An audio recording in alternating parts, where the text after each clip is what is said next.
इउपिपिएलनि अननायजोंनो इउपिपिएलावनो आं गोदोनिफ्रायनो भटखौ होबाय थाखायो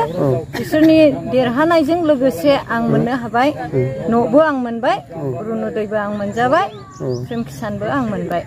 गोजोनबाय आङो थोजासे आं इउपिपिएलखौनो गोदोनिफ्रायनो आं मोजां मोनखायो आं दा इउपिपिएलावनो थागोन आं भटखौबो ट्रेक्टरावनो होगोन आंहाबो बेखौनो मोजां मोनखायो बे जयन्तखौनो बेहायनो होगोन ओमफ्राय अरुणोदय मोनजाबाय आरो मोजां मोननायालाय आं बावनो होखायो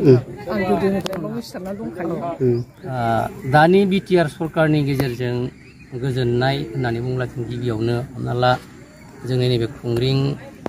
हिसाबै खुंग्रिं बिजिडिसि सिङाव थानाय जोङो दलपानि एरिया होननानै बुङोब्ला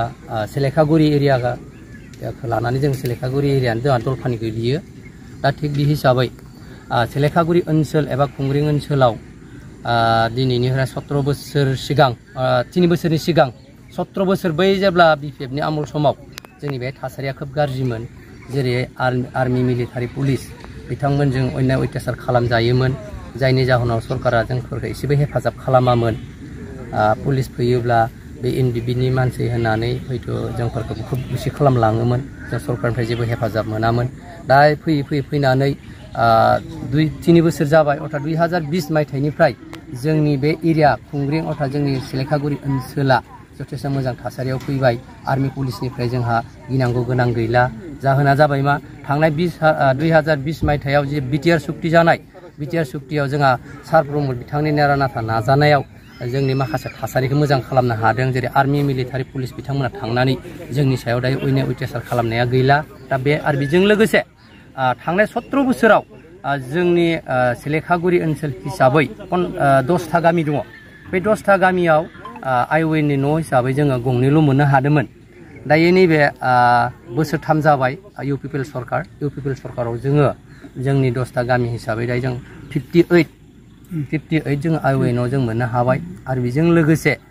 गामि बिथोर थांनाय माखासे गामिखौ जोङो सेंग्रेबेल जों मोननो हादों आरो माखासे बिदियैनो बे जावखेनाय माबानि प्रटेक्सन बायदिसिना बेफोरखौ जों मोननो हादों आरो दा बेवहाय गुडवेलनि मोनसे लामा थांगासिनो दङ दा बे जागासिनो निश्चय बे गुडवेलाबो जोंनि सेलेखागुरि ओनसोलाव मोनहैद्रायाबाबो दै गुदुं गामियाव मोनहैनायनि मोनसे आसा दङ जों बेखौ खोनानानै मोनबाय जिहेतु बिटिआर सरकारनि गेजेरजों जोंनि सेलेखागुरि ओनसोला माखासे डेभेलपा जानो थांगासिनो दङ आरो माखासे जालांजोब्बाय हिसाबै फैबाय थानाय जिथु इलेक्सन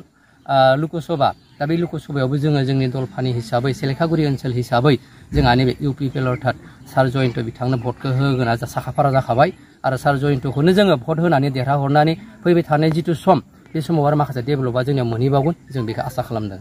दा बेनिखायनो जोंहा जयन्त सारखौ देरहाहरनांगौआ जोंनि गोनां आरो जोंनि दलपानि हिसाबै जोंहा साखाफारा जाखाना थाखाबाय गासिबो ने स्ट्रं जोबखा गासिबो जोंनिया गोजोननाय थाबाय आदानिसिम बेखिनिखौ मेसेज हरनायनि थाखाय थेंक इउ